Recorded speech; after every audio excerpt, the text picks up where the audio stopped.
जब मैं बड़ा हो रहा था, गर्मियों का समय मेरे भाइयों, मुझे और हमारे परिवार के लिए नॉरफॉक, वर्जीनिया के डाउनटाउन में मुख्य पुस्तकालय में कई दोपहरें बिताने का मतलब था। हमारी माँ हमें वहां नियमित रूप से छोड़ देती थीं और कुछ घंटों के लिए हमें वहीं छोड़ जाती थीं। मैं आमतौर पर पुस्तकालय से लोगों की जीवनी की किताबों का एक ढेर लेकर निकलता था, जो मेरे हीरो बन गए। ऐसे लोग जैसे Daniel Boone, George Washington Carver, Abraham Lincoln, वे इतिहास के नायक मुझे उनके साहस, उनकी दृढ़ता, उनके चरित्र की नकल करने के लिए प्रेरित करते थे। क्या आपने कभी इस बात के बारे में सोचा है कि बाइबल एक प्रेरित जीवनी की किताब है? आप जानते हैं, परमेश्वर अक्सर हमें सत्य के सिद्धांत दूसरों के जीवन के माध्यम से सिखाते हैं, लेकिन वे लोग भी हमारे जैसे ही हैं। उनमें भी खूबियां हैं और कमजोरियां भी। कभी कभी वे सफल हुए, कभी कभी वे असफल भी हुए।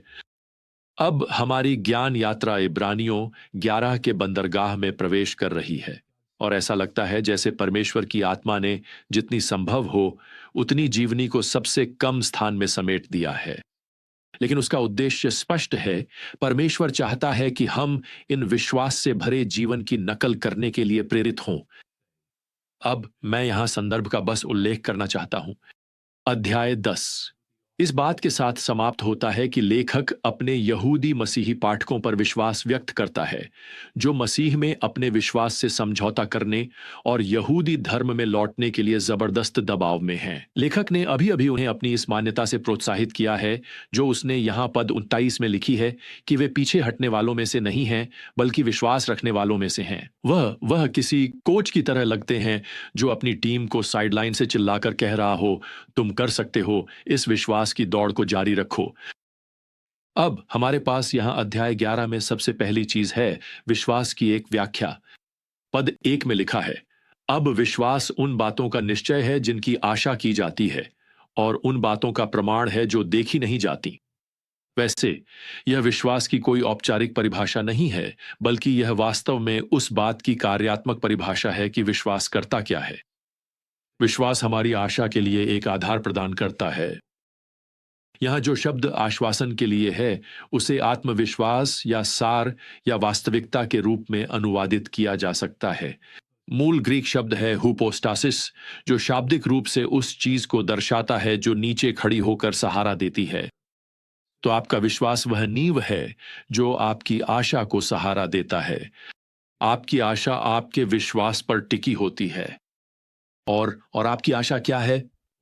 हम उन चीजों की आशा करते हैं जिनका वादा बाइबल करती है, जैसे कि मसीह का अपनी कलीसिया के लिए लौटना, स्वर्ग में सभी दिवंगत विश्वासियों का पुनर्मिलन, पिता के घर में हमारा शाश्वत निवास, और भी बहुत कुछ।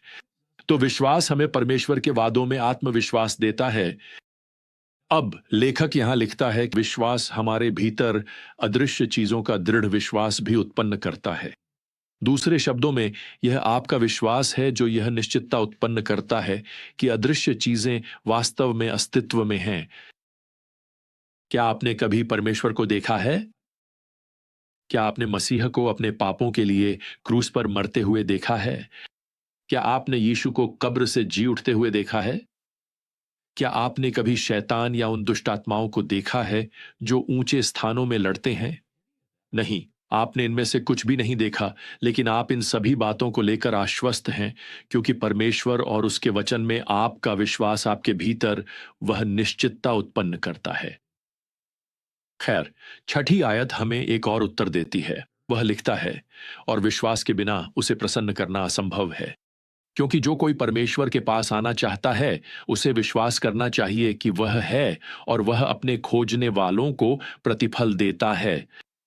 तो इन पदों में विश्वास को कार्यात्मक रूप से परिभाषित किया गया है। अब इस अध्याय के बाकी हिस्से में विश्वास को जीवनियों के माध्यम से प्रदर्शित किया जाएगा। यही है कि विश्वास हमारे जीवन के यातायात के पैटर्न में कैसे कार्य करता है। और मुझे आपको बताना है, इब्रानियों 11 में जिन जिन लोगों का उल्लेख किया गया है, वे सभी हमारे ज्ञान की यात्रा में एक एक पूरा पाठ हो सकते हैं। खैर, हमने पुराने नियम की अपनी यात्रा में इनमें से कई लोगों को पहले ही कवर कर लिया है, इसीलिए हम इस अध्याय का एक अवलोकनात्मक दृष्टिकोण अपनाएंगे और इन व्यक्तियों की जीवनियों में दिखाए गए विश्वास के कुछ प्रमुख वर्णनों की ओर इशारा करेंगे। और यहां पहला वर्णन है। विश्वास का व्यक्ति परमेश्वर के वचन का पालन करता है, चाहे इसका अर्थ हो कि उसे अकेले ही खड़ा रहना पड़े। पद 7 में लिखा है, नूह को परमेश्वर ने उन घटनाओं के विषय में चेतावनी दी थी जो अभी तक नहीं हुई थीं। उसने अपने घराने के उद्धार के लिए एक जहाज बनाया। आप उसकी जीवनी जानते होंगे। 120 से अधिक वर्षों तक नूह ने जहाज बनाते समय प्रचार किया, लेकिन अंत में केवल नूह और उसका परिवार ही बच पाए। यह कहने का एक और तरीका है कि किसी ने भी प्रतिक्रिया नहीं दी। मैं कल्पना भी नहीं कर सकता कि 20 साल तक प्रचार करना और कोई प्रतिक्रिया न मिलना। नूह ने 120 साल तक बिना किसी तथाकथित परिणाम के प्रचार किया। नूह ने यह सब विश्वास के द्वारा किया। यहां दूसरी व्याख्या है, विश्वास का व्यक्ति वर्तमान की अनिश्चितताओं को सहन करता है, भविष्य के लिए परमेश्वर के वचनों पर ध्यान केंद्रित करके। अब यहां अब्राहम हमारा मुख्य उदाहरण है। जब उसने परमेश्वर की पुकार का पालन किया और अपने देश को छोड़ा, तो वह एक दूर देश की ओर निकल पड़ा। मुझे 8वीं आयत बहुत पसंद है, जिसमें लिखा है, वह यह जाने बिना निकल पड़ा कि वह कहां जा रहा है। हम में से कितने लोग ऐसा करेंगे? फिर भी 10वीं आयत हमें बताती है कि वह इस नगर से प्रेरित था। वह लिखते हैं, वह उस नगर की ओर देख रहा था जिसकी नींवें हैं, जिसका रचयिता और निर्माता परमेश्वर है। दूसरे शब्दों में, अब्राहम को एक वादा और एक दर्शन दिया गया था, एक स्वर्गीय नगर का जो पिता का घर होगा। लेकिन अब्राहम ही अकेला नहीं था जो उस नगर की तलाश कर रहा था। जैसे जैसे यह अंश आगे बढ़ता है, इसमें इसहाक, याकूब और सारा के विश्वास का भी उल्लेख है। तो यहां उनके अद्भुत विश्वास का सारांश है। आयतें 13 और 16। ये सब विश्वास में मर गए। उन्होंने वे प्रतिज्ञाएं प्राप्त नहीं की, परंतु उन्हें दूर से देखकर और उनका स्वागत करके। वे एक उत्तम देश की इच्छा रखते थे, अर्थात एक स्वर्गीय देश की। इसलिए परमेश्वर यह कहे जाने में नहीं शर्माता कि वह उनका परमेश्वर है, क्योंकि उसने उनके लिए एक नगर तैयार किया है। मुझे आपको बताना है, यह अंश हमें यह याद दिलाने का एक तरीका है कि विश्वास का अर्थ यह नहीं है कि आपको पृथ्वी पर हमेशा वही जीवन मिलेगा जिसकी आपने चाहत की थी। विश्वास यह मानना है कि परमेश्वर एक दिन आपको स्वर्ग में आपका सर्वोत्तम जीवन देगा। मुझे डर है कि आज कई मसीही पृथ्वी पर इतनी अधिक चीजें चाहते हैं कि स्वर्ग उनके लिए फीका सा अनुभव हो जाएगा। तो इसके साथ ही विश्वास के कार्य की तीसरी व्याख्या यह है, एक विश्वास रखने वाला व्यक्ति परमेश्वर की इच्छा का पालन करने के लिए तत्काल लाभों का त्याग करने को तैयार रहता है। लेखक यह बात 24वीं आयत में कहते हैं, विश्वास से जब मूसा बड़ा हुआ तो उसने फिरौन की बेटी का पुत्र कहलाने से इनकार कर दिया और परमेश्वर के लोगों के साथ दुर्व्यवहार सहना पाप के क्षणिक सुखों का आनंद लेने से उत्तम समझा। दूसरे शब्दों में, मूसा ने एक शाही महल छोड़ दिया ताकि वह इस्राएलियों को एक बंजर जंगल से ले जा सके। अब यहां विश्वास की चौथी व्याख्या है, एक विश्वास रखने वाला व्यक्ति एक अपूर्ण व्यक्ति होता है, जिसका अतीत भी अपूर्ण होता है, लेकिन वह परमेश्वर की पूर्ण योजना के आगे समर्पित हो जाता है। इस बात को स्पष्ट करने के लिए लेखक यहां 31वीं आयत में राहाब, शमशोन, यिफ्ताह जैसे लोगों का उल्लेख करता है। आयत 32।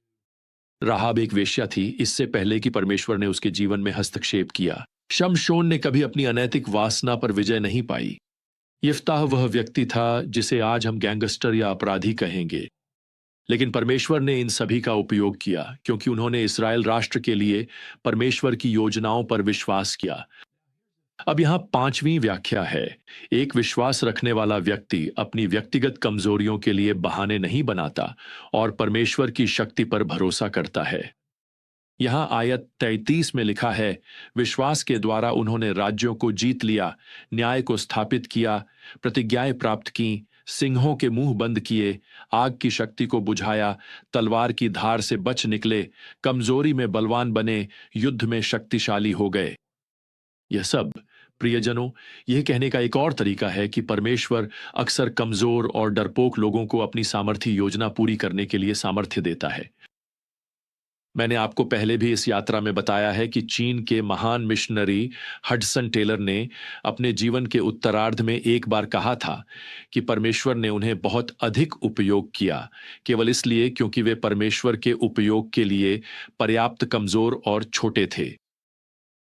खैर, इब्रानियों 11 उन लोगों की जीवनियों से भरा हुआ है जो परमेश्वर के उपयोग के लिए पर्याप्त छोटे थे।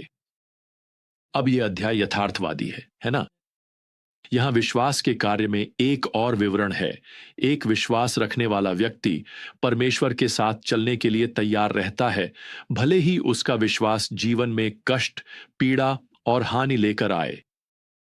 छंद 36 हमें बताता है, परंतु अन्य लोगों ने उपहास और कोड़े खाने, यहां तक कि जंजीरों और कारावास का भी सामना किया। उन्हें पत्थरवाह किया गया, उन्हें आरी से चीर दिया गया, उन्हें तलवार से मार डाला गया। वे भेड़ों और बकरियों की खाल पहनकर घूमते थे, अत्यंत दरिद्र, पीड़ित और सताए गए, जिनके योग्य यह संसार नहीं था। सोचिए जरा प्रियजनों, मैं आपको यह गारंटी दे सकता हूं कि जब हम इन लोगों से अनंत काल में मिलेंगे तो हमें उनसे कोई पछतावे की बात सुनने को नहीं मिलेगी।